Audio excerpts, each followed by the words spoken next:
نہیں، اس میں high courts میں جگہ تھیں، لاہور ہائی کورٹ میں بھی ابھی مزید بھی جو ہے وہ تعیناتیاں ہونی ہیں. اسلام آباد ہائی کورٹ میں 3 ججز آئے ہیں، 2 اور آنے ہیں کیونکہ کچھ ججز ٹرانسفر ہو گئے، کچھ ڈگری کے نام پہ گھر بھیج دیے گئے.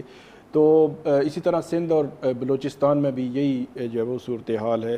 اس جو تعیناتیاں ہوئی ہیں ان کے 2-3 جو ہے وہ اسپیکٹس ہیں. ایک تو کہ شفافیت کتنی ہے، یہ سوال کہ آپ کسی بھی وکیل کو یا کسی بھی ڈسٹرکٹ جوڈیشری کے جج کو لا رہے ہیں تو اس میں کتنی شفافیت ہے.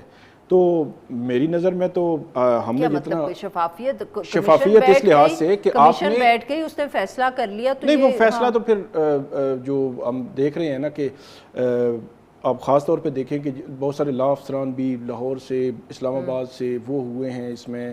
اور ابھی جو ریسنٹلی جو کیسز میں منسلک ججز تھے، پروسیکیوٹرز تھے، جو مسلم لیگ نون کے پاناما کیسز میں ان کے وکیل تھے، رانا ثناءاللہ صاحب کے جو وکیل تھے.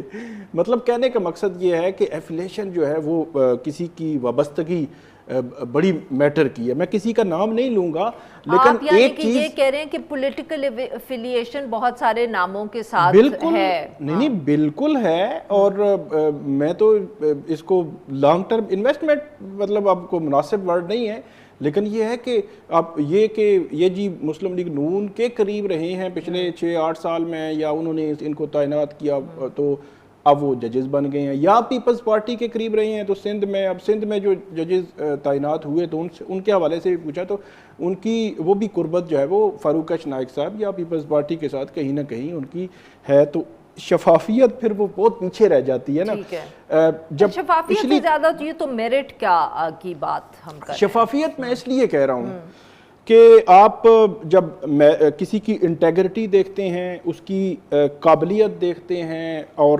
وہ بغیر کسی ڈر اور خوف کے بطور فیصلے دے جج گا. کام کر سکتا ہے، تو 4-5 چیزیں جو وہ مل کے آپ نے دیکھنی ہوتی ہیں. تو کیا یہ دیکھی جا رہی ہیں؟ تو میرا جواب یہ ہے کہ نہیں، ایسا سر نہیں اگر کیا آپ جا رہا. اجازت دیں تو یہی حسن رضا پاشا صاحب کے پاس ایشو لے کے جائیں. حسن صاحب، آپ نے بات سنی ثاقب بشیر صاحب کی.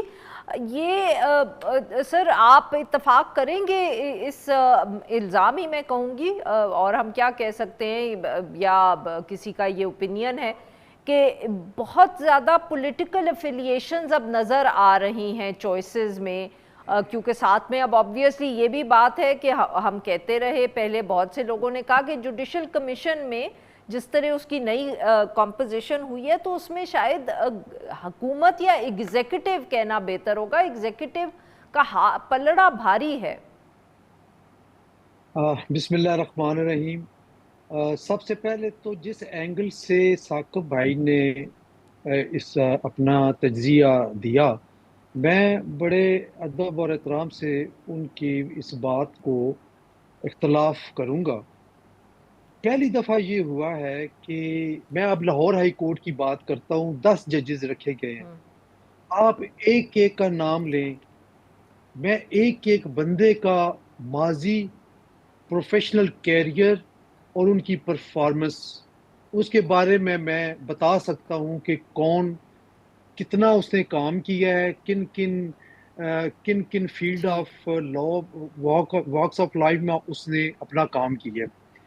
یہ کہہ دینا کہ فلاں پروسیکیوٹر رہا ہے، فلاں یہ رہا ہے، پروسیکیوٹر رہنا بھی میں سمجھتا ہوں کہ ایک اس کے ایکسپیرینس میں ایک چیز ایڈ ان ہوتی ہے، اور وہ اس کی وجہ سے، اس گرومنگ کی وجہ سے اس قابل تصور کیا جاتا ہے کہ اس کو اتنی ہائی جوڈیشری میں ایلیویٹ کیا جاتا ہے.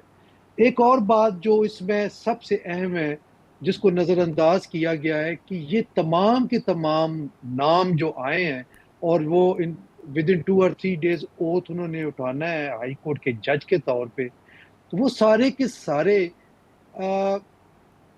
نہ تو کسی جج کے بیٹے، بھائی یا داماد ہیں، اور نہ ہی کسی بہت بڑے چیمبر سے ان کا تعلق ہے. ماضی میں ہم نے یہ دیکھا کہ جتنی بھی ایلیویشنز ہوئی ہیں، اگر 6 ججز ایلیویٹ ہوئے ہیں تو ان میں سے 3 یا 4 کم از کم وہ کسی جج کے بیٹے، بھائی یا داماد ہوئے ہیں.